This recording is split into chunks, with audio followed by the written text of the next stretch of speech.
Coming at you from the AO Studios, it's the Fade Route with D and Z. Here are your hosts, D and Z.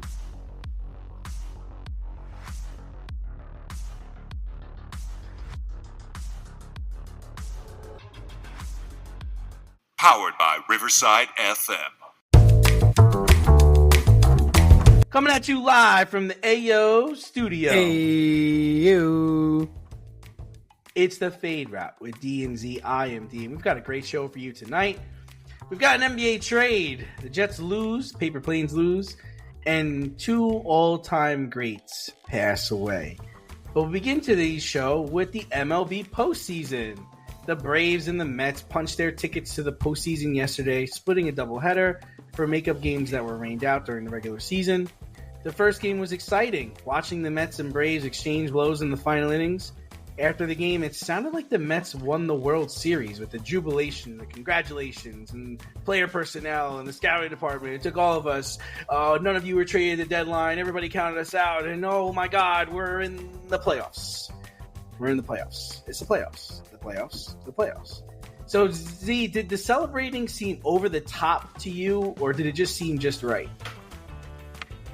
When you were 11 games under 500 on Memorial Day and people were writing you off, you have every right to stick it down people's throat.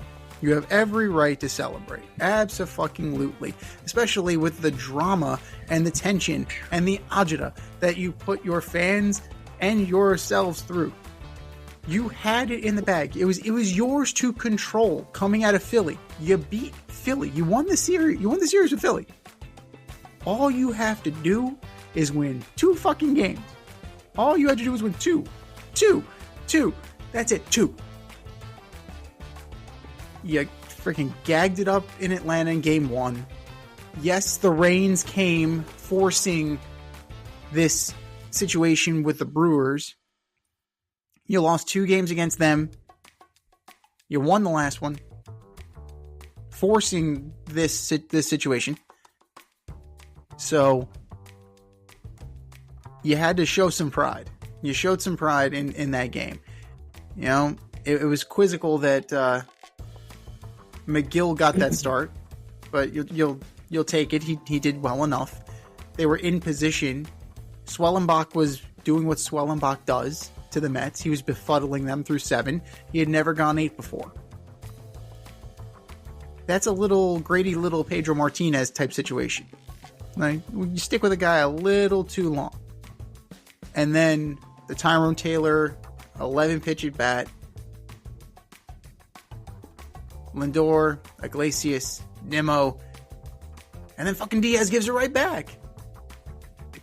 Like, as a Met fan, you cannot be confident in him. Now, yes, he threw 40 pitches yesterday. He threw 26 the day before. He didn't pitch today. Mets won. Beat the Brewers in game 1. They finally won a game against the Brewers. Nice job. They were just there. Right. So, it's about fucking time. It's about time. Mm-hmm. But, yeah. You win, you get the right to celebrate. Absolutely. And the Braves celebrated too. Because they won in game 2. They punched their ticket. You get the right to celebrate. There are several teams who would rather be in your position. One being the Diamondbacks, who won the thing I like to call the National League pennant last year. You don't think they'd like to be in either the Mets or the Braves position right now? I guarantee they would. I absolutely, if the shoe was on the other foot, the Diamondbacks would love to do it. Would love to be in there. So, you get the right to celebrate.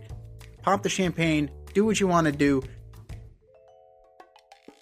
That's it and that's all. You've earned the right. Now, the job is not done. That's phase 1. That's phase 1. You knock off the Phillies, you knock off the Brewers, you get the Phillies.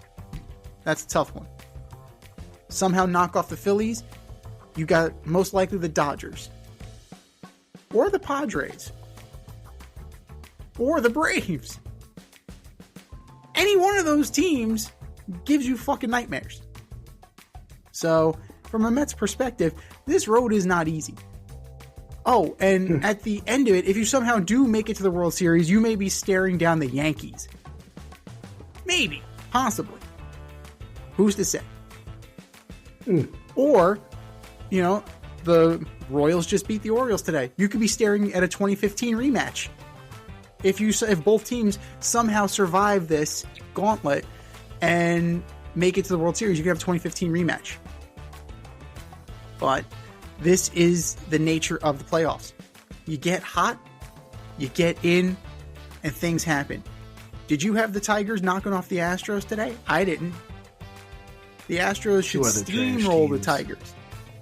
But Tarek Skubal is better than Framber Valdez right now. So they're hot.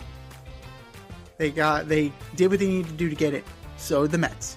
So pop the champagne, have a good time, blow off some steam. You're 0-0, and now you're 1-0.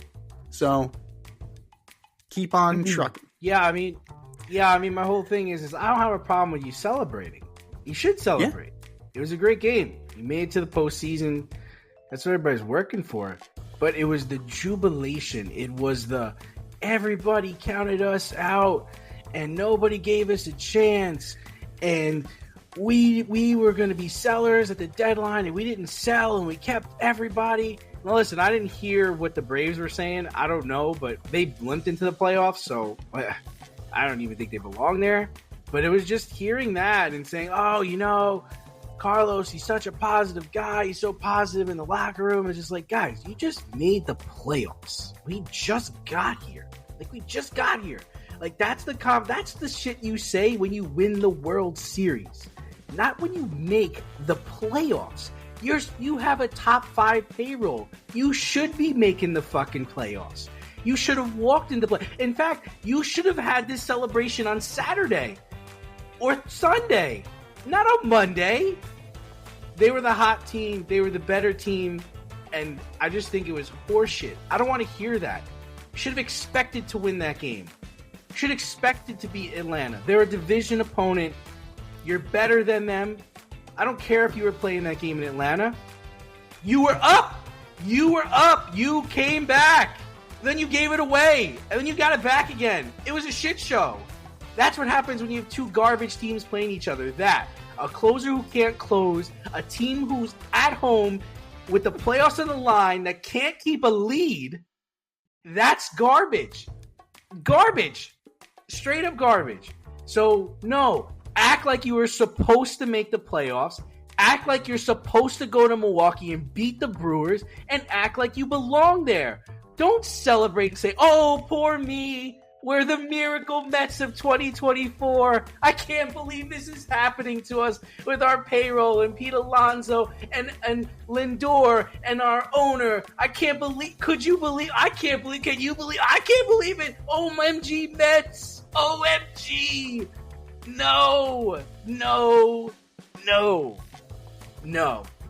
The Brewers are another bummy ass team, but and we were just talking about this in the production meeting. Their reward for being the 3rd seed is you get to play a Met team that just came off a hot win in Atlanta. Congratulations. Now this team comes in on fire. And whether they chose it was arbitrated or whatever, I'm sure that, there's some to blame there. But the truth of the matter is the Brewers haven't played a game in 2 days. They're coming off a team that was hot, beat a division rival to get in, and the whole, oh my God, this is happening. I can't believe it. And now they knock off the Brewers in game 1. It's just garbage. It's garbage. I don't want to hear it. I want confidence. I want you to act like you belong here. You're a professional baseball team. We made the playoffs. Job's not finished. Job's not finished. That's what the conversation should have been in the locker room for the Mets. Job's not finished. Job's not finished. We'll celebrate at the end. At the end, we have these conversations of I can't believe it. No one doubted us. Everyone was against. No. You just made the playoffs. Let's get this started. Again, you have every right to celebrate. Absolutely. Especially since you were the statistical best team in baseball since Memorial Day. Record-wise, they were the best record since fucking Memorial Day. So, this bit of a hiccup, you can tell that it was weighing on them. You can tell the history of the Met franchise going into Atlanta when their expectations. Lindor was crying. What the fuck are you crying about? What the fuck are you crying about? You were brought here to do this, where you're crying because you don't get pat on the back for what you're supposed to fucking do. You're supposed to come up in the 8th inning and come up in the 9th inning clutch. That's what they're paying you for. Act like it. Act like a superstar. Act like the best player in this fucking team that almost won the MVP award. He might still win. Who knows? That didn't look like that. That's not what that looked like. And everyone's looking at you and you're crying? What are you crying for? So yeah, he's crying. Brandon Nimmo is hugging him. And in that moment, Met fans galvanized around their guy. Lindor is their guy. He is by far. And that's the problem with the Met fan. Is that you are happy over mediocrity. You're happy. 89 wins is not mediocrity. Duh, let's cut this horse shit right now. But the 89 wins is not mediocrity. That's where you're. That's where you're wrong. You don't think they should have played better this season? Yeah, absolutely. Given what the National League East was, they shouldn't have been better this season. Should the season have come down to a rained out doubleheader on Monday night against the Braves? No. And guess that's all. But here's the thing. I'm trying to say. That's all from I'm the trying other to say. perspective. Would you rather be the Diamondbacks who are sitting there with their thumb up their ass, hoping and praying? No, of course not. And that's on them. And that's a great comparison. You're comparing yourselves to the Diamondbacks. The fucking Diamondbacks. They don't belong in the playoffs. They don't belong there. The Mets are a better team than the Diamondbacks. Are the Mets a better team than the Diamondbacks? They're in, so yeah. But they're a better team. But here's the and thing. That's what it came down to. But that's what it came down to on Monday night. But here's the thing. That's what it came down to. This is the thing. The Diamondbacks, with the exception of Jordan Montgomery, they pretty much brought back their entire team. They added Eugenio Suarez and they brought in Jordan Montgomery, which the owner's on record saying is a really bad fucking decision. So good for you. But that team, with the majority of its players, were in a thing we like to call the World Series last year. So did they belong there? They made it. It doesn't matter if they belong there. They got there. You got there. But that's not. Did the 2003 Florida Marlins deserve to be there? They got there. Absolutely. They got there. Oh, absolutely. No. The 2003 Florida Marlins belong in the World Series. The 2003 Chicago Cubs were supposed to be there. Josh Beckett and company played their asses off, and yeah, they did belong there. Yeah. Oh, I'll go to bat for the 2003 Florida Marlins, who beat the Yankees in 6 games in Yankee Stadium, which was one of the best things I ever witnessed in my life. And the Arizona Diamondbacks knocked off the anointed Los Angeles Dodgers last year. Yeah, which is garbage. It's not garbage, because it happened. You can't just... Anything you don't like isn't garbage. I'm sorry. Come on now. It's not that That's why they play the game. It's not that I didn't like it. It's that the Dodgers were a far better team, but because of seeding, they had to play the Diamondbacks, which they shouldn't have had to play the Diamondbacks in a 5-game series. Like, what the fuck? The Braves and Phillies have played two playoff series in a row. I was upset about that too. Why are we playing the Phillies in a 5 games? How is that fair? Oh, congratulations for having one of the best records in Major League Baseball this year. Now you're going to play the hot team Philadelphia Phillies in a 5-game series, and you guys just played 2 weeks ago. Fuck off, Rob Manfred. Thanks a lot. Like, what did you think it was going to happen? I could have told you. I told you on the show it was going to happen. The Phillies are going to beat us. So when the Dodgers, when the Phillies, when the Yankees, and when the Guardians get knocked off, are we changing the playoff format? Are we adding another team? Because you're not taking them out. Are you adding an 8th team? I don't know. I don't know what needs to happen, but I totally don't agree with this. Come on, Z, let's be real. If the Orioles win and they face the Yankees, who's winning that series? The Yankees should win. They should. Because they should. Win. No. It's a 5. You know, by that rationale, the Atlanta Braves should have beaten the Philadelphia Phillies last year, and they did. And they should have, right? They should have beaten the Philadelphia Phillies. So no, we couldn't beat them because they were the hot team. We beat their ass all year. At some point in a 5-game series, what chance do we have? And this is, it's a familiar opponent. How could we possibly beat them? Come on. But this is why this playoff format doesn't work in Major League Baseball. Yes, that's my whole point, Z. I'm not trying to pick on the Mets. I'm not trying to pick on the Braves. I'm not trying to pick on the Diamondbacks. I'm trying to say this doesn't work. This doesn't work. This is not fair it's not fair to the Brewers that they've got to play this team today. And maybe, I don't know, someone petitioned for it or whatever happened. But why? Now, granted, if yesterday was a 10-0 blowout or it was a 5-4 game that, was decided upon in the 3rd or 4th inning, okay, yeah, that works. But after what happened yesterday, are you surprised the Mets went into the Brewers, who they played 5 days ago, and beat them? Are you surprised at the outcome of the game this afternoon? Absolutely. You're surprised. Here's why. You're surprised the Mets beat the Brewers today. And here's why. The Brewers do everything that frustrate the Mets. They play small ball. They run. They play great defense. The Mets finally got to the Brewer bullpen. They finally got to them. They played them, 6 times this year? In Game 7, they finally got to the bullpen. Pat Murphy took out Peralta in the second after 68 pitches. You think that was a quick hook? Oh, yeah, it was a quick fucking hook. You are it's a short series. It's the best 2 out of 3. So I understand why Murphy's doing it. I understand you're trying to preserve Peralta for a Game 3. But there is no tomorrow. If you lose tomorrow, you're out. So the Mets kryptonite tomorrow. The Brewers are the Mets kryptonite. Which is funny because Stearns just came from Milwaukee. So they know exactly what the Brewers are going to do. And they can't fucking stop it. They can't hold runners on. But Brewers didn't try and run. The Brewers will lose tomorrow. But we got to move on. We got a lot to get to today. Hey there, NFL football fans. This is the lovely Rita Sanchez, a.k.a. your option football champ for the 2023 NFL season. I'm inviting you to join us for the 2024 option, where we pick the winning teams for each week's matchups and compete against each other to see whose picks reign supreme. Are you in?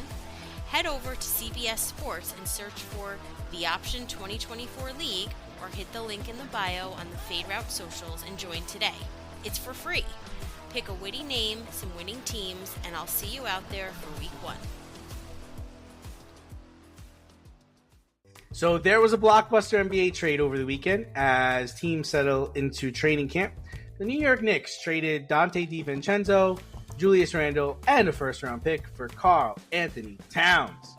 Most Knicks fans were excited for the upcoming season with the team they had. But now they get Towns, but they lose 2 core players. So was this trade a net gain for the New York Knicks, or how do you see it? They lost Hartenstein. Mitchell Robinson is hurt. You need a big. And you get one of the premier stretch 4s in the game. And it only cost you a guy in Julius Randle that people have been hemming and hawing about. Do you want him on this team? Does he want to be here? Oh, fuck him. I don't want him. Oh, I love Julius. I can't. Pick a side. Do you like the guy or not? When he's in, he's very productive. When he's in, he's physical. But you know what? You can replace that with Marcus Morris. He's physical. He's tough. And then you just added a guy who's averaging 23 and 11. Can I interest you in that? I'm for that. And yeah, DiVincenzo is a glue guy. You got to figure that Jalen Brunson signed off on this. You figure that you're presented, if you're Leon Rose, you present that to your captain. You're saying, I have the opportunity to trade for Karl-Anthony Towns. And he's going to say no? I don't think so. I don't think so. And, they're still going to be boys. They're still going to be friends. It's a business decision at the end of the day. And he was probably, of the Nova Cats, he was probably the most expendable of the Nova Cats anyway. Look at a guy like Hart. You're not trading him. You just got Bridges, and you're not trading him. You're not trading your captain. Right? He's expendable. He's absolutely expendable. But you understand, like, he's a good glue guy. But you get the opportunity to get a guy like Karl-Anthony Towns. Yes, I know he has a reputation for being soft, but there's enough hardness on this team to make up for the softness of Karl-Anthony Towns. You just hope that this is what kind of allows you to compete with the upper echelon teams when they're healthy, like Philly and like Boston. Now, and it didn't cost you your own draft pick because it was via Detroit. So you still have your draft pick. Leon Rose, 2 thumbs up, buddy. 2 thumbs up. Excellent work. 2 thumbs. Way 2 up. thumbs way up. Now, let's see what he can do in the bright lights in the big city. But you gotta like it. You have to like this trade. Especially since Julius Randle, solid Nick, no more than solid.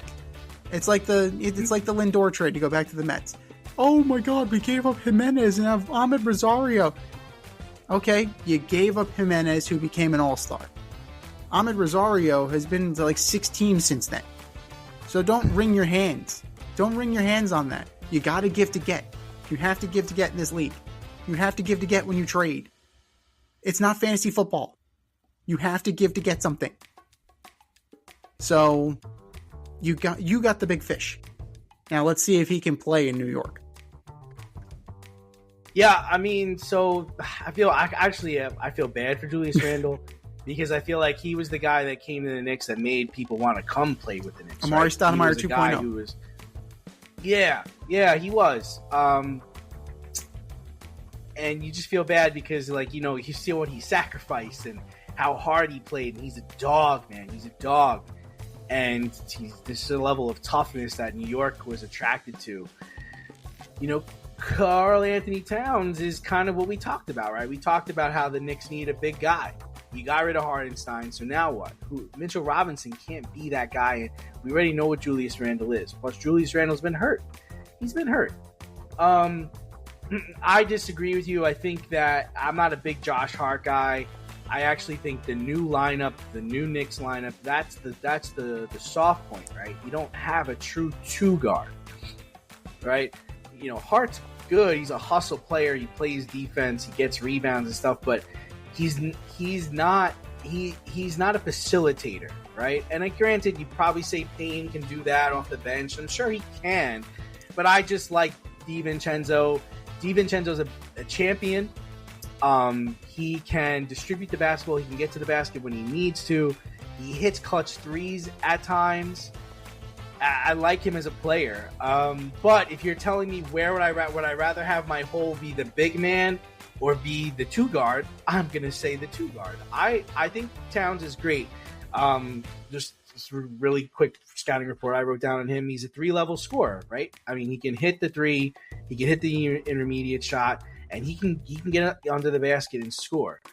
I want him to act like a big man here in New York. I don't want him shooting threes. I don't want him to get in love with the 3-pointer. Like, I want him to be a true big man here. And if he could do that, it's going to work out. He's going to be going bump to bump with Embiid. He's going to be playing against the Miami Heat. Good thing about Towns is he stays healthy. He's very rarely hurt. He is soft, but I don't know what level of toughness he really does. Is he really going to need here? He's a Tibbs guy. He's played for Tibbs before, so we know he knows what he's getting into. I think it's good. I think it's a net gain for them. You can see why Minnesota did this. The only thing I would say about Towns is he didn't win in Minnesota. So, and I would think some of those Minnesota teams were better than some of those Knicks teams. I mean, even this past season, that Minnesota team was loaded. And they couldn't win. And then you got to remember, he played with Jimmy Butler. He played with a lot of guys in Minnesota, and they didn't win. So, is it going to work here? Can it work here? We're going to find out. We are going to find out. And there was just a little bit of news that just broke this afternoon. Marcus Morris actually decided to not rejoin the Knicks. He was waived, and he's not going to come back on a training camp deal. So you're losing a little bit of Wonder grit. why. That's I'm weird. guessing. Wonder what happened. I'm guessing because he's not going to get that many minutes. Like you figure, he's behind. He's behind Cat. He's behind Precious Achua. He's probably your fourth option. You'd figure. I mean, That's crazy. If he's a small forward, Bridges is ahead of him. So, I mean, who knows? Injuries happen. Training camp hasn't started yet. He could be back. And as far as like the clutch shooting of Dante DiVincenzo, Landry Shamit's still there, and Landry Shamit can shoot. So they did bring him in on the cheap. I think that's a good move on their part, and we'll see what comes of it. But does this keep them at the 2 seed is the question. Like Boston. I was actually just going to ask you the same question, and I don't have him as a 2 seed. I actually have him as a 3 seed. So I have him as a 3. I have him behind Boston. And I have him behind the 76ers. I have huge question marks. I have huge reservations about the Sixers. I absolutely do. Boston is Boston. Because I guess you're assuming that OG is going to play on Paul George, or you think Bridges could take Paul George? I think that Bridges can do it either way. Like you have two of the premier defensive players. They can really lock up Paul George, provided that they can play together. And you have Milwaukee sliding? I have Milwaukee probably 4 or 5. They're going to be 4 or 5, somewhere in there. Okay, so you have them there. Cleveland's going to dip back. Indiana's going to dip back. You think they're going to dip? Okay, you got people sliding. I mean, Indiana's 7, so you really you can't dip much more than that. You out of the playoffs. Well, they were 6. Yeah, 6 or 7. 6 or 7. So it's not that much of a dip, but it's a dip nonetheless. Okay. But I'm. You still have them behind. Boston. I still have the Knicks behind Boston, absolutely. Since the Boston Celtics now have the pelt on the wall. Maybe 10 games instead of 14 games, or you still got them 10 games back? I think it's closer than that. It's probably like 6 or 8. Because I don't know. Again, there you go again. The health of Porzingis. Yep. It all comes back to that. Now is Karl-Anthony Towns going to be the healthy big man if he has a healthy season? 100%. Yeah, definitely. They're definitely within striking distance. So yeah, I gotta say I gotta keep them at 2. Like they definitely kept up with the Joneses on this one. Oh, well, I'm glad that the deal was made early. We didn't wait for the trade deadline. Yeah. This happened in training camp, and we're ready to go. You can't help but smile when you see a balloon. PopstarsBalloons.com offers spectacular balloon decor for all of life's events, specializing in custom balloon creations and installations for private events, corporate and school functions, photo shoots, brand events, and fundraisers. Led by certified balloon artists, the Popstars Balloon team shape balloons into custom works of art. Popstar Balloons provides full concept balloon design, build and installation services, as well as pre-assembled decor pieces available for pickup or delivery. Popstar Balloons is a woman-owned, small family business focused on providing professional balloon services using only high-quality, 100% biodegradable natural latex balloons made in the U.S. and Italy. They consistently prioritize the safest use and handling of balloons in a sustainable and responsible manner. Popstars Balloons is located in Westchester County, New York, but likes to party at events throughout New York City, Connecticut, Long Island, and New Jersey. Popstars Balloons can also accommodate balloon decor services for destination events. No event too big, no event too small, and their custom personalization service is the perfect touch. They also offer a full line of event decor options like backdrop, prop rentals, tablescapes, dessert table setups, custom signs, and they always deliver with a smile. Whether you're looking for gift balloons, classic decor, or large-scale design for a big impact, Popstars Balloons will create the perfect decor for your theme, vibe, and space. So if you have an idea in mind or need inspiration, Popstars Balloons decor will be the cutting edge and spectacular. Visit popstarballoons.com to pop your next event.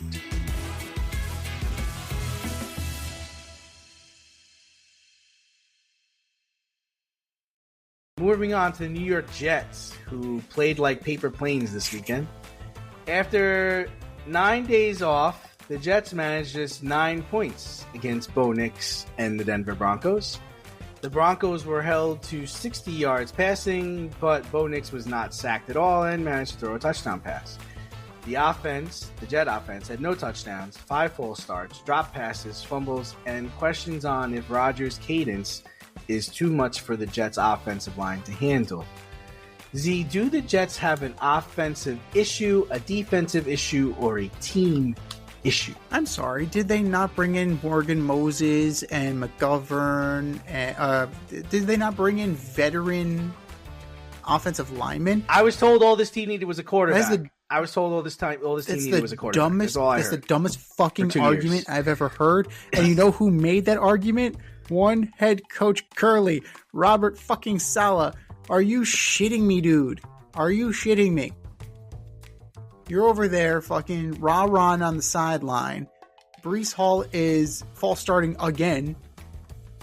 And when he is getting the ball, what? He got a yard? He went 10 carries for 4 yards, dude. 10 carries for 4 in the slop. That is when the running backs make their money. That's when you should be making your fucking money. And instead, you're slipping. Is he wearing the wrong cleats? Like, does he need to be wearing a longer stud? And you know what? Braylon Allen wasn't much better. Braylon Allen 8 for 34. Like the running attack was non-existent. Aaron Rodgers and Garrett Wilson, like they were on different pages. He was on the same page with Williams and Lazard sometimes. But then other times he looked fucking lost. You know, how many times do we need to see a close up of his eyes with that death stare? That wasn't a death stare. It was that I left Green Bay for this stare. All I had to do was fucking play nice, and I'd still be in Green Bay. So it was a total shit show. The play calling was wrong. 4th and 10 on the other side of their field. Why the fuck are you going for it? There's still a little over. There's like a minute 40 left in the game. Your vaunted defense can stop somebody. I think allegedly pin him fucking back. You have Thomas Morstead, who's a really good fucking punter. Pin them back.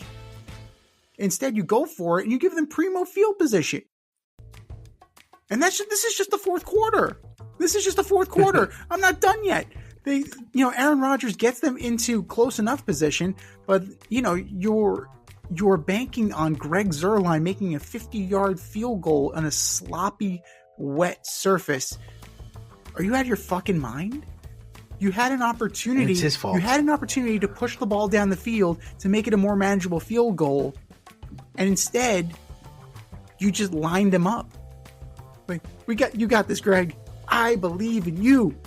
I believe in that leg. Greg the leg. Oh, jeez. Greg should have said, my leg afterwards. You need to get off this team. But the Denver Broncos, they did enough. They murdered Aaron Rodgers behind the line of scrimmage. But he looked 5 sacks. Ooh. And on that 4th and 10 play, blindside. Boom. Like, did not see it coming. Didn't see it friggin' coming. But, this game was won by the Denver defense. Yes, Bo Nix scored a touchdown, but the rain was in his head. Like, he's wiping himself. He's got the hand warmer one play. He doesn't have the hand warmer the next play. He walks 5 feet. He gets toweled off. Like, he was mentally beaten by rain. Rain had taken his toll. And somehow the Jets managed to snatch defeat from the jaws of victory. But isn't that the case for this franchise? Isn't that what they do? And now they got to go to fucking England to play the goddamn Vikings and Sam Darnold, who's probably going to want revenge. Sir Sam Darnold. It's going to be knighted after Sir Samuel. Sir Samuel of Minneapolis. So my whole thing is, I've talked to 2 different types of Jet fans. Yeah, it's not that far apart. I've talked to Jet fans that said that Saleh needs to go, and they're tired of the rah-rah, and they're tired of all the bad coaching decisions. And then I've had other fans tell me that, Rodgers got Greg in position to win the game. And that the problem isn't on the defense, the problem's the offense. It's Nathaniel Hackett. This is all his fault. I'm like, guys, what is everybody smoking? Like, what are we watching the same game? Is Breece Hall and Garrett Wilson just not that good? Are they not that good? Is that what it is? Do we think that they were better than they are? What do you think? Somehow Zach Wilson made these guys look like fucking studs. But I don't understand. Because what did Zach Wilson do that Aaron Rodgers isn't doing with these guys? I'm having a hard time understanding why Allen Lazard is leading the team in receiving yards and fucking targets. Who? Why? What's Garrett Wilson here for? If I'm Garrett Wilson, I'm like, yo, do not talk to the Jets about an extension. I'm out of here. Like, I am out of here. Like, I'm not sticking around. I had to deal with Zach Wilson. Now I'm dealing with this guy who doesn't throw me the ball. I'm good, guys. And then with Breece Hall, what's going on with him? Like, every time he falls backward, he doesn't fall forward. I haven't seen a running back play like that in a while. You're telling me he's played so bad that Breland Allen gets like the third down carries, and gets more touches? Is Breece Hall playing that bad, guys? Wasn't he like one of your first 2-round picks? Like, what? We've seen this before in recent history with the Jets. He's become Le'Veon Bell. He's become You think so? Yeah. And I'm not saying he made a business decision. I'm saying that this guy gets contacted and he just goes down. Like, he's not fighting through it. That's what happened. That's what Le'Veon Bell did. He cannot fight through any yards. At least the Breece Hall that I've seen in the last 2 games gets hit and goes down either right where he is or goes backward. And the other kid is bigger and stronger and falls forward, but the whole premise of the Z is these are the guys that Joe Douglas drafted. These are the guys we're tooting our hats on, and they're not getting the ball, and you're losing. Like, guys, I don't want to hear about the Titans. All right, I don't want to hear about the Patriots. Those teams are garbage. You played a trashy Denver team that came into your place and slapped you. And now you're going to England to face Sam Darnold and the number 1 defense in the league. And Sam is fire right now. Fire. Like, I am so excited to see. And the thing is like, what are you going to do? You're not going to fire. And it's the same fucking rhetoric too. He blames everybody but himself. It's never that we played like shit today. It's always Aaron's probably got to change up the cadence. It's like, what? How about we have more accountability? That falls on the coaching staff, okay? Hey, discipline is coaching. Aaron's been doing this cadence for fucking 15 years. And everybody else he's been on has loved it because it gives him the advantage he needs. And your team, led by, like you said, McGovern and Smith and Moses, can't handle it? Huh? It's a joke. In the rain? It's not like it's even loud. There was nobody there. And the people that were there weren't saying anything because they couldn't believe what the fuck they were watching. Yeah, the answer is David Bakhtiari. I got offered to go to that game, and I was like, hell no. I'm not going to sit in the rain and watch that trash. I don't blame you. Trash. No, I don't blame you whatsoever. But, the answer is going to be, we'll just bring in some more Packers. We'll bring in Bakhtiari. We'll trade for Devontae Adams. Like, At what point do you cut it? At what point you say, you know what, man, this is just not like, and it has to give you a rotten feeling in your stomach when you look around at the league and you look at how well Sam's playing, how well Geno Smith is playing. He played a good game last night, even though they lost. Geno was in command. He was delivering the football. He was working the Detroit Lions, who have a good defense. It's got to make you sick that you are at square one. Like, you're stuck with Aaron Rodgers. There is nobody else. The backup in the team is Tyrod Taylor. Taylor. You don't even have Joe Flacco right now. He's probably going to start for the next foreseeable future. You don't have a draft pick where you could say, we'll take a quarterback next year or in 2 years. This is it, guys. This is the team that's supposed to win the Super Bowl. You look around at the league and you tell me, do you like the way that looks? It goes back to the Zach Wilson pick. They were so wrong on Zach Wilson. And now they're paying for it because they overcorrected, because they overpaid for Aaron Rodgers because they believed that this team was close. I don't see what they see. Sauce Gardner looks ordinary. The defense isn't that good. Hassan Reddick would welcome a trade back to the Eagles, according to Hassan Reddick. Yeah, it's awesome. So good for him. I love it. Good for him. Good for him. And if the Jets can recoup their pick, we'll take the exact same pick that we sent you. Can you just give it back? We'll just pretend this never happened. But I'm sure they would like the John Franklin Myers trade back. He was in Rodgers' kitchen. The only guy who could fucking run. He got a sack. He got a sack. Yeah. He got home. You know how many sacks the Jets had? You know how many pressures they had? Ugats is what they had. They can't get to the quarterback. Yeah. I don't understand it. You had 9 days. It looked like you just found out you were playing Denver the day before. Like you were like, really? You found out yesterday that you were playing Denver. Like, oh, what kind of offense do they run? Oh, what kind of defense do they run? People running fucking free at Aaron Rodgers, like free. Yeah. Like, and I really do believe that Aaron Rodgers has enough respect in the league that the players that ran free didn't give him a shot. They brought him down very nicely. They hugged him and brought him down. Because there was one where the guy came free, and I thought, oh my God, he's going to put his helmet into his spine and finish him. And he didn't. He jumped on his back, and he didn't even fall on him. He fell on the side and moved on. And he still got a blimping. And then he's fucking running. He's scrambling. You can't tell me that Nathaniel Hackett is in the rain. Yeah. In the rain. Or you can't tell me that those are design runs. If those are design runs, Nathaniel Hackett needs to pack his shit and get the fuck out now. He's 40 years old with a bad Achilles. There's no way in fucking hell. I don't even know how that works. I don't even know how you could get rid of him. I don't know how you can get rid of anybody. They're so stuck. Nobody's getting fired. But you touched on something before. You were talking about Zach Wilson and how they were, it was a bad pick, bad trade, whatever. So the first 4 picks in the 2021 draft were Trevor Lawrence, Zach Wilson, Trey Lance, and Kyle Pitts. Is this the worst 4 picks is this the worst first 4 picks in the NFL draft of all time? That's a good question. Because you figure there's a lot of mediocrity.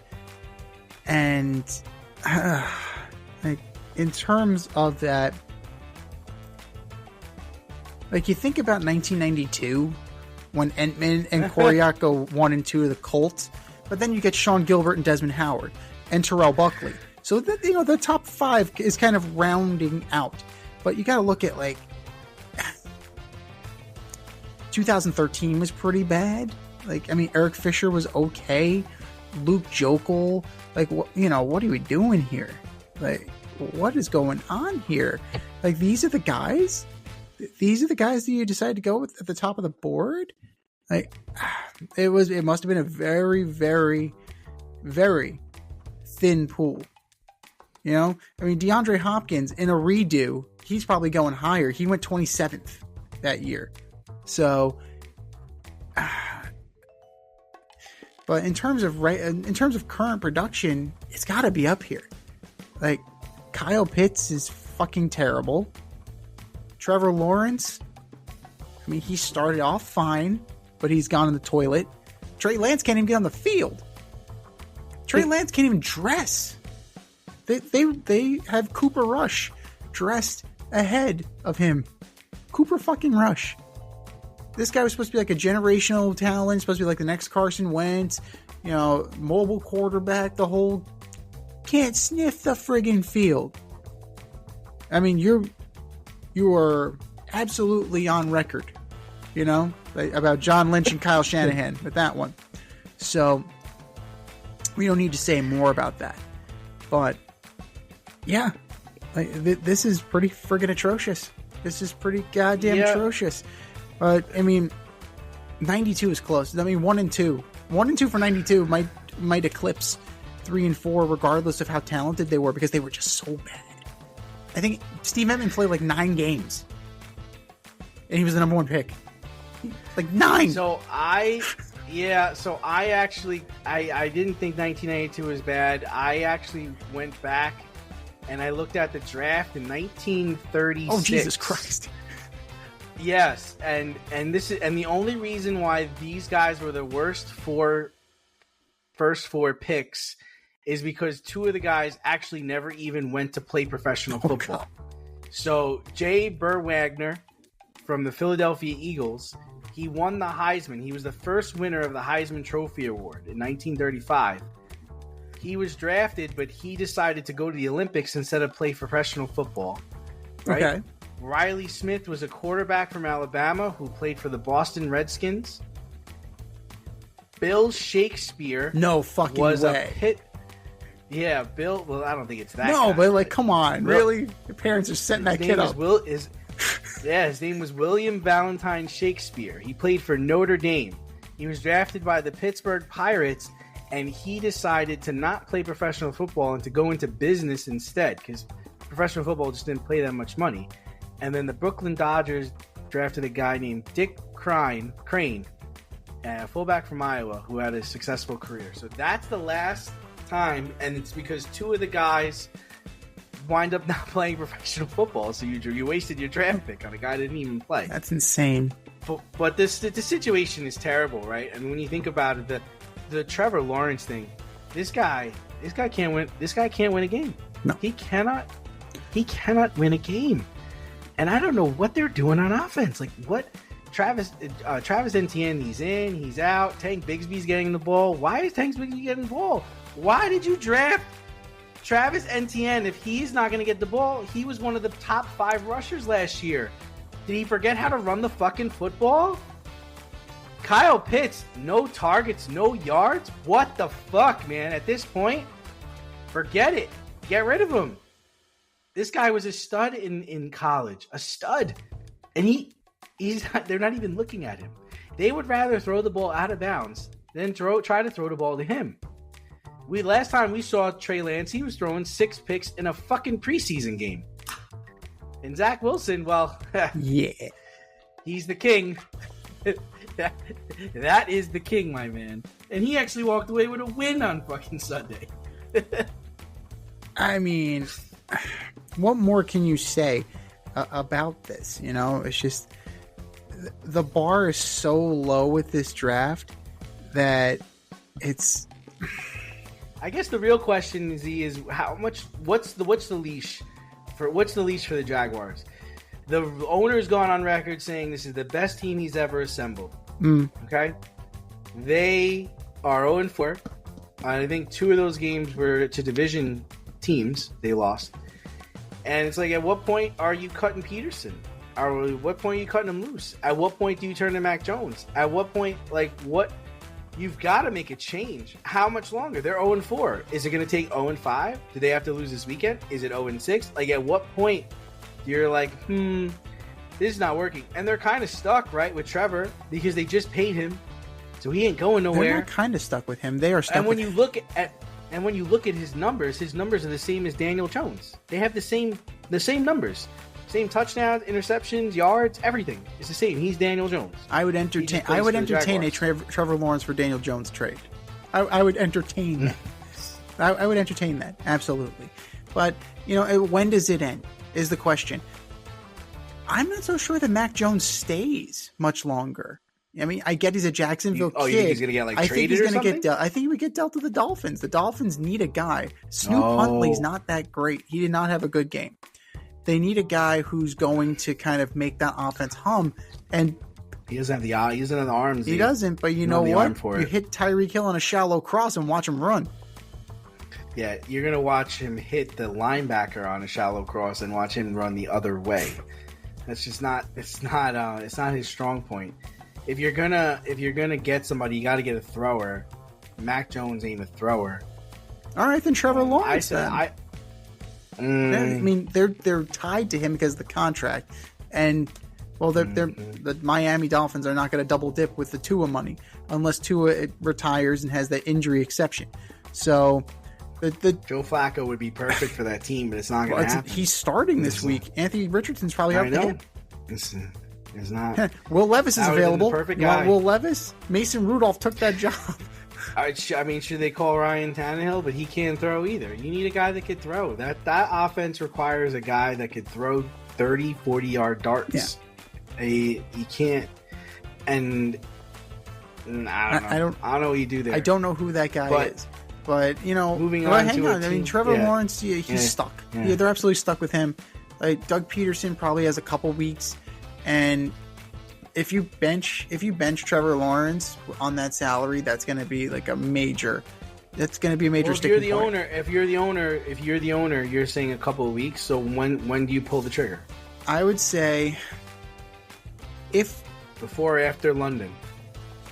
I would give it till my bye. So after London. I think that's right after London, right? So if they shit the bed in London, you have a week, you fire Peterson, you transition to whoever, you have a week to transition. It's a little bit easier. It's a little bit smoother. So you can actually do both at the same time if you were so inclined. If Trevor Lawrence was so bad that you can say, hey, you need a breather, we're going to let Mac Jones take over. So I'd say let's monitor the situation until after London, and then if need be, pull the plug, reset for a week, and then come out and go from there. Speaking of resetting, the Eagles seem to have reset since they really don't have any wideouts right now. A.J. Brown was out, Devontae Smith got hurt, and they got straight up blowed out by the Bucs, 33-16. So did the Eagles lose because they were missing their top two wideouts, or because there's something else going on with this team? Or do the Bucs just have their number? Back. Yeah. Well, I think it goes to them that Jalen Hurts really hasn't been the same since he lost his offensive coordinator. Shane Steichen, I think his name was. And I think since he lost him, he hasn't been the same. I want to say that since he lost his coordinator, Hurts leads the league in turnovers, I believe. And he cannot get it going. He's loose with the football. He's not accurate. He hesitates when he runs. It's just not a pretty sight. And I don't know. And for all the weapons they have, I don't know if getting A.J. Brown and Devonta Smith back, if that's going to make this ship right. I think they need to change their philosophy. I think they need to become more of what the Ravens are doing. And it's, you went and paid for Saquon Barkley, run Saquon Barkley. And you're in a position where, your quarterback is healthy and he knows how to get down and he knows how to run out of bounds. So you can run the sweeps and you can run the RPOs. And then when they least expect it, you hit Devonta Smith going down the middle, or you hit A.J. Brown on a long pass. This is not a season where your two wide receivers are going to go for over 1,000 yards and have over 10 touchdowns. Sorry, guys. That's not how we're going to win football games. The way we're going to win football games is we're going to give the ball to Saquon Barkley, and we're going to pick our shots and pick our points when we're going to deliver the football downfield. That's it. And the defense is a joke. They're like tagging people as they run by them. It's like, oh, go. It's like, no, you got to tackle him. You have to wrap him up. You can't this isn't practice where you just touch him with two hands. Like, you've got to bring him down. And just like, there's no aggression. And that's what I recommend. And I think, and some of the they have a bye. And then some of the comments that Jalen had after the game, it seems like him and the coach are not on the same page. So that could be also a problem. And, everyone's kind of talked about Sirianni being a little bit soft and not really knowing what he's doing, and it's starting to show. You kind of figured he was. Because you think about it. This team, what was their record last year? Well, they started, 10-1? Yeah, they started on in the fire. Fucking toilet. They finished in the fucking toilet. That's all you need to know. Like, you start smelling yourself, you start feeling yourself, and then you just get punched and punched and punched. Oh, it's okay. It's okay. We're still in good. And then next thing you know, Vita Vea stops the tush push, and you don't know what the fuck to do. That's the equivalent of Mike Tyson looking for his mouthpiece. So you make the right decision. I'm going to go get a good running back. DeAndre Swift is here. He didn't do the job. Let me get somebody else. You get Saquon Barkley. Saquon Barkley, who's doing his best impersonation of Saquon Barkley on the Giants. Maybe this is just who Saquon Barkley is. It's possible. Which is fine. Which is fine. But you paid him. Well, so give him the ball. Let him do whatever's going to happen. Just let it happen. He touched the ball 12 times. 10 carries for 84 yards and 2 catches. Oh, that game was over. 2 catches for 32. That game was over in the first quarter. That game was over in the first quarter. They were getting blown out. I want to say it was like 21-0. Stupid. Got stupid. No, it's an absolute farce. Well, but Saquon should be used to this. He should be used to being on the bench because his team is so far behind that they got to chuck it. So that's what they do. And some of the play calling decisions, boneheaded. They lost the game to the Falcons because they made a stupid fucking decision. You threw when a running play, an effective running play, wins you the game. You're coaching with your head up your ass, is what you're doing. And Sirianni has that fucking punchable face, and he's that smug attitude, and he reflects very much the attitude of this team. Attitude reflects leadership. CJ Gardner-Johnson was caught on a hot mic saying, "I'm gonna bring a belt to that ass." Well, who got belted, CJ? Who got fucking belted on Sunday? By Baker fucking Mayfield, who's looking legit. Like, Baker Mayfield looks like he's found his home. And they're doing it with Rachaad White and Bucky Irving.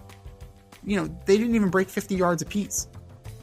I like Bucky Irving. He's got potential, but 20 carries for 98 yards between the two of them. Dang, you get the job done, man. But it was enough. It was enough. Now, if you look at the Bucs compared to the Eagles, right now the Bucs are vastly superior. Godwin, you have Evans, Sterling Shepard caught a ball. Fucking Sterling Shepard caught 3 balls. Good for Sterling Shepard. I'm happy for him. He's he's trying to get back from when he was injured with the Giants. Good for Sterling Shepard. I mean, who's your number one right now if those guys are out? Jahan Dotson? John Ross? Paris Campbell caught your touchdown. I think Paris Campbell was on the Giants last year. Another guy. Grant Calcaterra. 1 catch for 28. Who the fuck is Grant Calcaterra? Who are these people? Like Johnny Wilson dressed. Who hired this crew? Who are these fucking people? So that says to me, who are these people? That means your best offensive threats have to be Saquon Barkley, Goddard is still healthy, and Jalen Hurts has to run the fucking ball and do the tush push. Like, I'm looking at this. Get me a position and then just shove me in the ass as hard as you can. Like that, that seemed to work. It got them to a Super Bowl. They oil checked him all the way to a fucking Super Bowl. So this falls on Sirianni. Yeah, I get that they brought in Kellen Moore, and Kellen Moore's some kind of genius. But Kellen Moore has not demonstrated he's a genius for a very long time. He's doing less with more. How is that possible? You're doing less with more. And Shane Steichen, I mean, that the offense wasn't that prolific, but it was better than this. So it makes you wonder, like, how impatient is Philly going to get? Because there's a certain fella that's available, and I could see multiple teams going after him. Cut him a blank check. You have full control. Make this what you will. That's one Mr. Bill Belichick. This is something that's not been available before. You're telling me Bill Belichick couldn't get this Eagles team functional? I think so. But he's going to be a hot commodity. So it makes you wonder. It really makes you wonder how long, we talked about how long they're going to ride with Doug Peterson, how long they're going to ride with Trevor Lawrence, how they're going to ride with Jalen Hurts because he's not the problem. How long are you going to ride with Nick Sirianni? I don't know. That's a very fair Philly's question. going to get impatient. Like, you can only ride off the Philly forever, man. And that wasn't even him. Like, that was Doug Peterson. It was Doug Peterson and Nick fucking Foles. You're riding the coattails on somebody else's reputation. And at some point, you have to do something on your own. But that's, that doesn't look like that's happening anytime soon. Step outside of your safe area and make a statement without saying much. With FCK Clout Lifestyle Apparel. Embrace the colorful chaos and stay emotionally regulated in their graphic tees, hoodies, snapbacks, accessories, and more. Go to fckclout.com today and check out current season and past season merchandise for men and women. Get it while you can. That's fckclout.com. Check them out today. fckclout.com.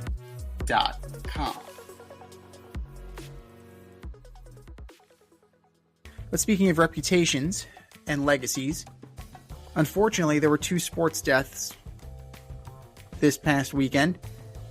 Dikembe Mutombo, the amazing NBA center who played for multiple teams, died of a brain tumor, brain cancer.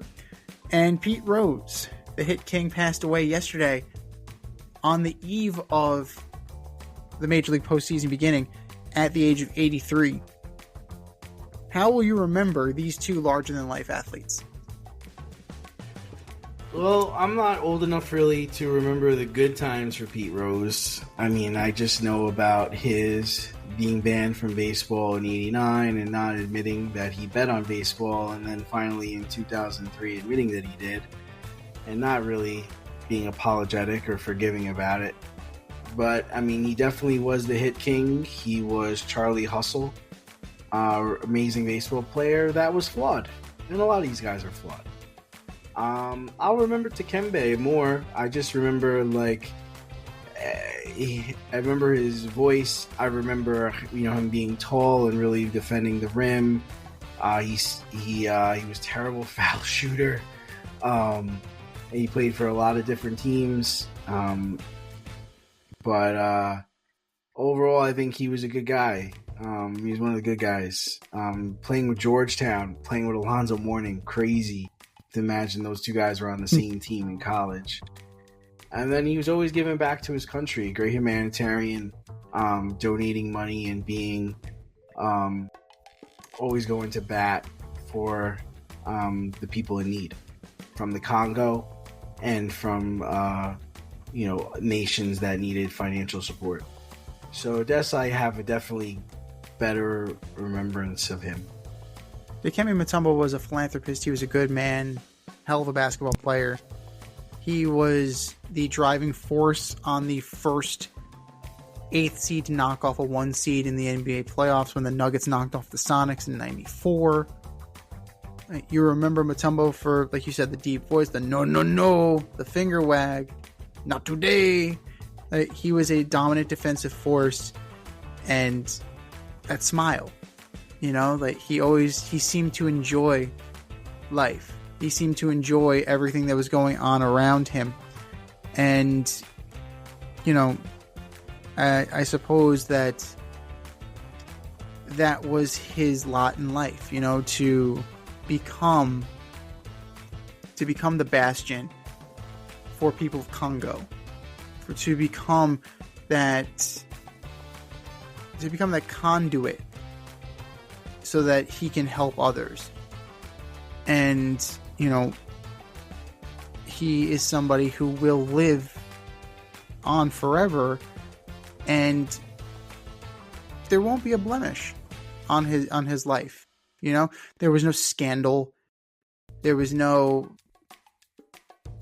there was nothing negative to say about Dikembe Mutombo. But Pete Rose, on the other hand, the negative is there, but the negative is so well documented, right? What I find interesting about Pete Rose is that all of his negativity, all of his problems kind of underscored his insatiable desire for winning. So his greatest asset was also his biggest curse. His love for winning and wanting to be the best at what he did is ultimately what did him in, right? That was his Aristotelian tragic flaw. Like, that was something that kind of consumed him in the end. Now, on the field, legendary hitter. Not the best hitter of all time, but the most hits ever. So there's a distinction, right? Like, Pete Rose is a lot like Luis Arias today. Lots of singles, lots of hard hit, well placed balls. Hustled the fuck out of everything. Ran to first base on a walk, a la Brandon Nimmo. Today, in today's game, I don't think he'd get the respect that he does. He'd be considered like a Punch and Judy hitter, and they'd somehow try to diminish his accomplishments, much in the same way that they're trying to diminish Luis Arias' third consecutive batting title. So, an amazing baseball player. He had an insatiable desire to win, and you can tell that there was also an understanding of how to entertain and how to play the game. And he used his lifetime ban to his advantage. He was always relevant. He always stayed relevant, whether he was getting, tombstoned by Kane at WrestleMania or holding his own autograph signing during Hall of Fame weekend. Like, he was always able to kind of stay in the know and stay on people's radars and in people's memories. Because at the end of the day, all he wanted was to win. All he wanted was recognition. All he wanted was to be the best. You can't really fault a guy for wanting to be the best at what he does. Don't we all? Don't we all want to be the best at what we do? You want to be the best at your job? I want to be the best at my job. We want to have the best podcast there is out there. Like, that's just the nature of life. We want to do a good job. We want to do a good job. We want to be praised for doing a good job. But sometimes our demons take over, and sometimes our demons take advantage of us. And for Pete Rose, those are the demons that ultimately kind of took over. Now, I don't know if this will happen since it was a lifetime ban. I don't know if Major League Baseball will posthumously put him in. I don't know if that would be something that they would entertain. He's a flawed man, and the Hall of Fame is filled with flawed men. If you were Rob Manfred, would you posthumously put Pete Rose in the Hall of Fame? No. No.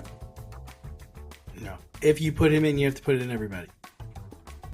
You have to put in all the steroid guys. You got to put in the Black Sox.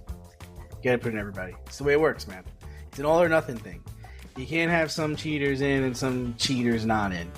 It's the first thing you see when you walk into a Major League Baseball locker room. No betting on baseball.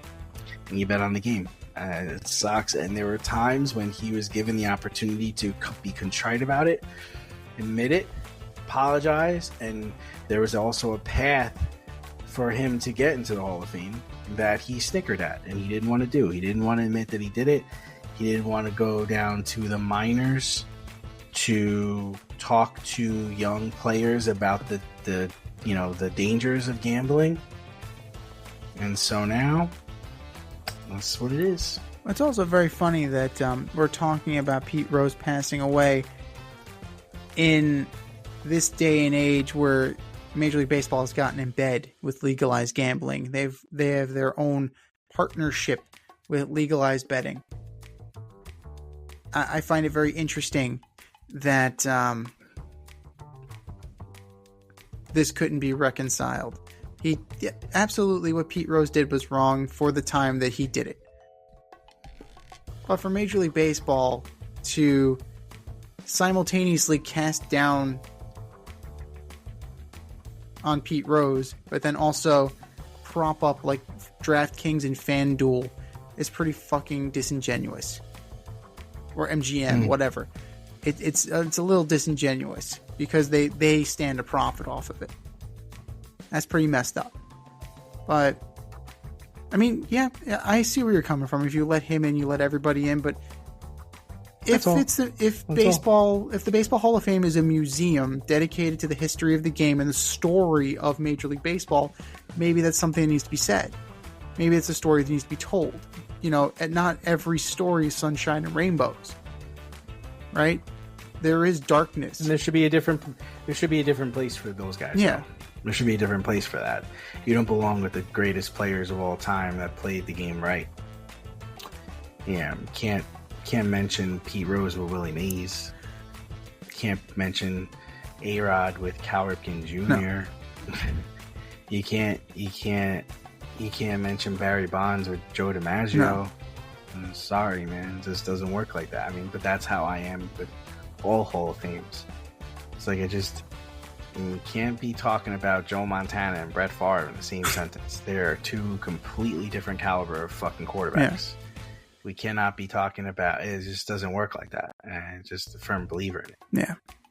I mean, it is very sad how this all ended when he had multiple opportunities and he thumbed his nose at it. He completely thumbed. They gave him a path and he thumbed his nose at it. He thumbed it. I'll get in. You know what? He's like, I'll get in. He seemed to be righting the ship too, because he was doing post-game baseball. He was doing the post-game show with A-Rod and Pete Rose and David Ortiz, and that seemed to be something that he was excelling at. And it seemed to me, at least, that he was finding his peace at some point. But now it's official. Now it's definitive. Like, as long as Pete Rose was alive, there's always that speculation. But unfortunately, I think the speculation passes along with him. So, rest in peace to both of them. But one gentleman will be remembered far more kindly. History will look far more kindly on a guy like Dikembe Mutombo than they will on Pete Rose. And that's unfortunate, but it's true.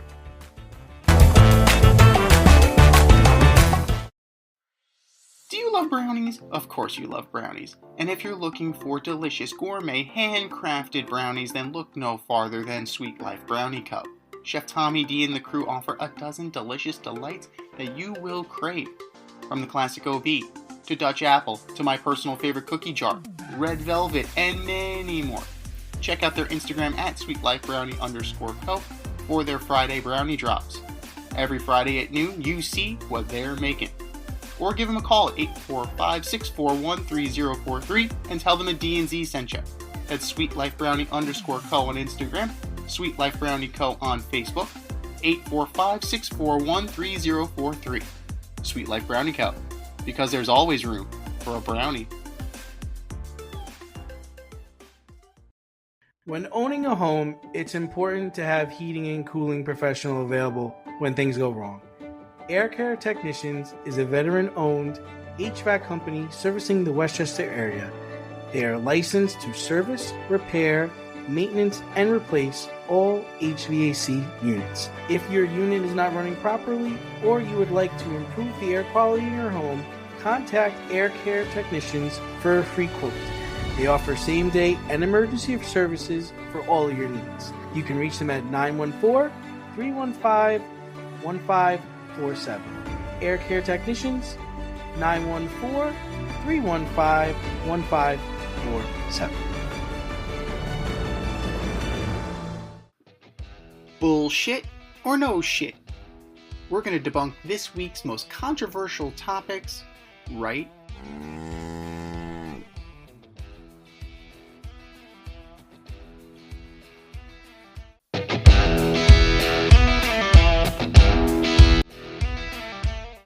All right, boys and girls, we have a statement, and it's either bullshit or no shit. So nice, we're doing it again. Let's do this. Another round, more. Let's shovel some more on there. Let's do it. Bullshit or no shit, number one. The Mets are better off playing the Brewers instead of the Padres. Oh, no shit. You definitely don't want to be flying cross country to play those guys. You got Tatis Jr., you got Cronenworth. I know Darvish is off, but there's Joe Musgrove. Blake Snell is over there, right? No, Snell's with the with the Giants. John Snell's with the Giants. Yeah, you don't want any of those boys. Profar, oh, forget it. Nah. Play the Brewers. Michael King. That's way better. Michael King doesn't do it for you? Michael King's the problem. The problem right now. I gotta say no shit as well from the travel standpoint. Absolutely. The familiarity that the Mets have with the Brewers, and that they're essentially the creation of the Mets' current GM. So if they know who and they know what to expect from the Brewers will run you to death. They play solid defense. They pitch well. All things, I mean, notwithstanding what happened today, but by all accounts, the Brewers will give you a better showing, a better account. But, I mean, the Padres, like you mentioned it, you know. You've got some pop there. You got Dylan Cease. You got King. You got some pitchers. That bullpen is not great. They reinforced it with Jason Adam. He's been okay. Tanner Scott's been okay.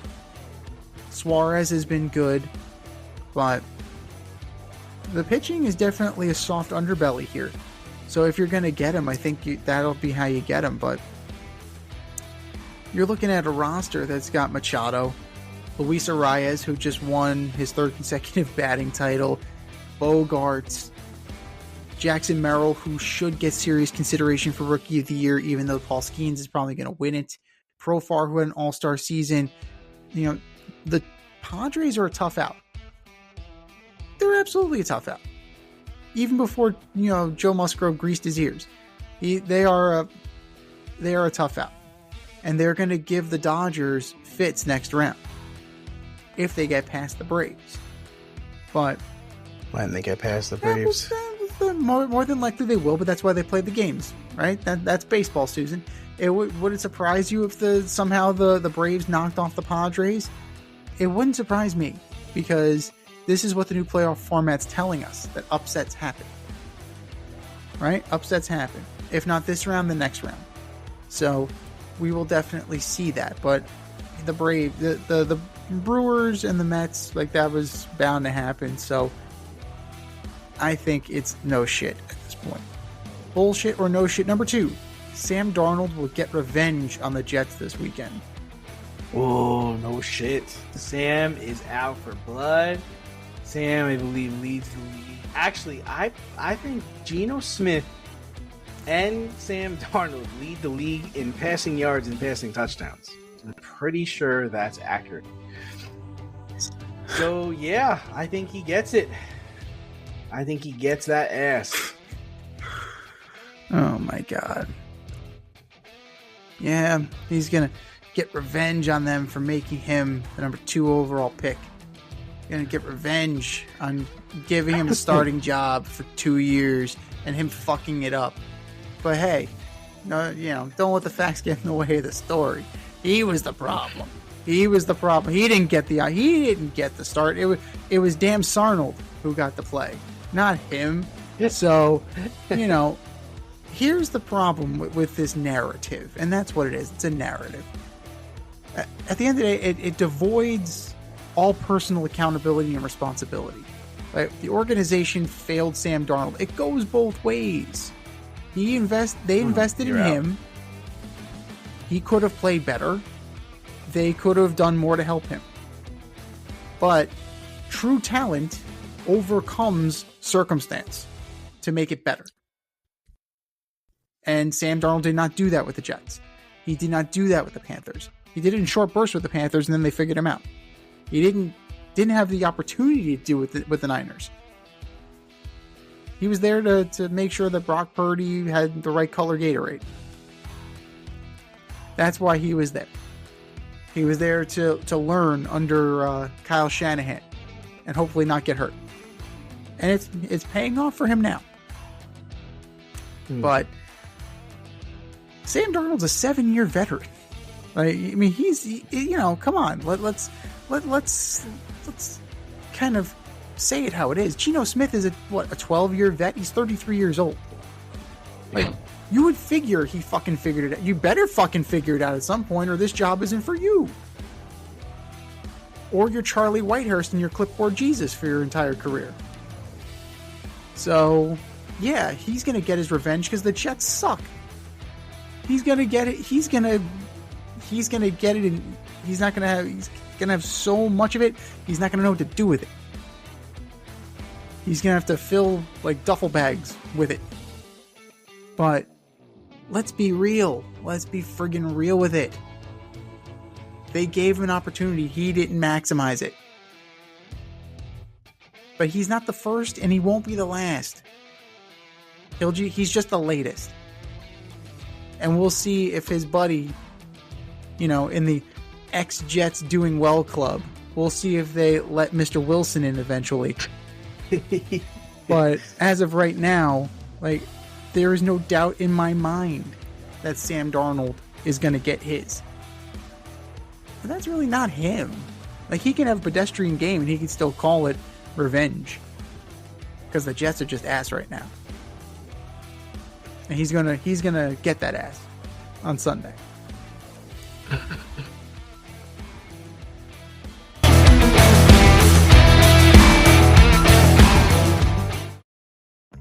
Your favorite podcast has its own merch line now. Go to the Fade Store with DNZ.com today and check out our releases in apparel, accessories, drinkware, and more. Ever wanted an Alleged Superstar t-shirt? We got those. You want some yoga pants? We got those too. And we're not done yet. We have a lot of exciting collaborations and new products on the way. But check out what we have now at the Fade Store with DNZ.com. That's the Fade Store with DNZ.com.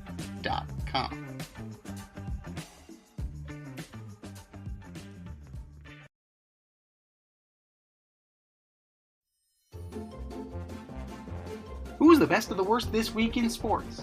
The Fade Store presents the Alleged Superstar of the Week Award.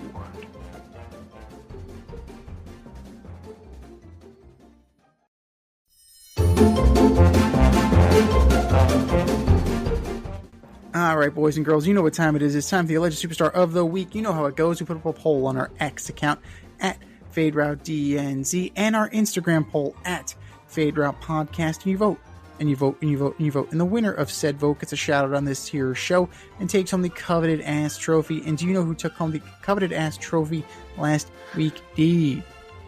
I don't. That would be one Mr. CJ Abrams. Yeah, enjoy. Oh, that enjoy, guy. Enjoy West Palm Beach, buddy. Enjoy West Palm Beach, buddy. But that was last week. This is this week. Who are your nominees for Alleged Superstar of the Week, D? All right, first up, I've got Davante Adams. Seems like a spoiled brat. You decided to go to the Raiders. Yeah, you were traded there, but you were okay with the trade. I don't want to hear about how you're beat up and this is football, man. And you decided to play for this team, and you got to make it work. And you're not right now. And now they're put you on the trading block, and all they want is a second-round pick for you. Davante Adams, you are my Alleged Superstar of the Week. Number 2, I've got Coach Mike McDaniels, the only team in the NFL that has not led a game all season is the Miami Dolphins. Wow. Yikes. You got to figure it out, man. You got to figure it out. And last but not least, Robert Saleh. Now, Robert Saleh is blaming Aaron Rodgers' cadence on why There were so many offside penalties on Sunday. I don't know how this man keeps a job. I really, really don't. Robert Saleh, you are my alleged superstar of the week. What do you got, Z? Oh my God. I don't know how Robert Saleh keeps his job either, but I just want him to walk to the podium and say, we suck it's today. not hard. Why is that so hard? Why is it so hard? I did a bad job getting my team ready to play. We were out-coached. We were out... Oh. I suck. Just say these things. Yeah. Why? I respect you. I have no respect for you. I don't believe anything you say. Anything. Because then he tried to walk back it today with the cadence thing. Because Aaron was like, I'm going to keep doing it, so you better get your guys to stop jumping off sides. Right. I mean, it's just dumb. But what a mess. But that's the friggin' that's the nature of the beast with the New York Jets. I got to go with Breece Hall to start. Yeah. Absolutely pathetic, pedestrian. 10 attempts for 4 yards. He had more false starts than yards, dude. Like, that's crazy. Like, how the hell? How's the Jet offense supposed to trust you when you can't even hold your friggin' position long enough for Rodgers to snap the ball? Like, how am I supposed to do that? How are we supposed to trust you? And when you've gotten there, like, you felt the contact, you turtle up and go to the ground. You were probably, in a lot of leagues, you're probably the number one running back taken. Big expectations. Yeah. Yep. If this is RB1, fuck. Breece, that's all you can say. Breece Hall, you are my alleged superstar of the week. Number 2. Arizona Diamondbacks owner Ken Kendrick for saying the thing that didn't need to be said, that everybody kind of knew. But hey, you said it anyway. You signed Jordan Montgomery in late March.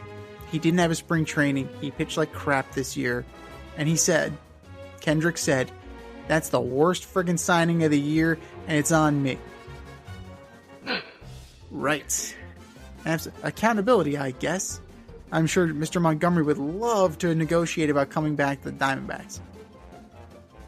He already fired Scott Boras after this debacle, so I'm assuming that you will not be speaking with him. You're probably not going to get a Christmas card either.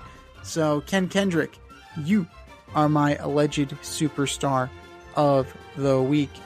And then, last but not least, you went with Davante Adams. I got to go with the Raiders. Like, how dysfunctional are you that now Davante Adams is on the damn trade block? Like, this is the business decision? This is the business decision. You sat Max Crosby. Max Crosby had never missed a game in his career until this Sunday. Davante Adams out, got a hamstring pull in practice.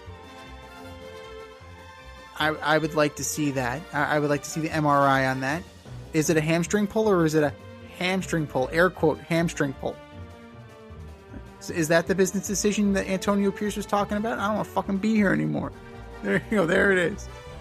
There's your business decision right there.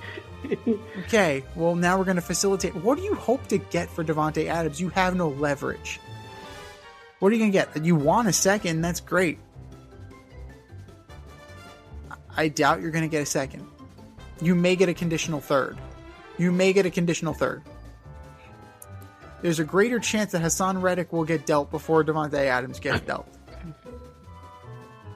So, there's that. Like clockwork, Raiders gonna Raider. It doesn't matter who's in charge. Raiders are gonna fucking Raider. Las Vegas Raiders, you are my alleged superstar of the week. I think we said our piece. Go to our X account at FadeRouteDNZ. Go to our Instagram account at FadeRoutePodcast and vote. And vote and vote and vote. And for our nominees. You're better than that. Just do better. Just do better. This has been The Fade Route with D&Z. Thanks for tuning in tonight. Catch our podcast on Wednesday nights on Spotify, iTunes, iHeartRadio, or wherever you listen to your podcasts. So until next time, stay fade, everyone. Time for us to run the go route. We'll talk to you next week.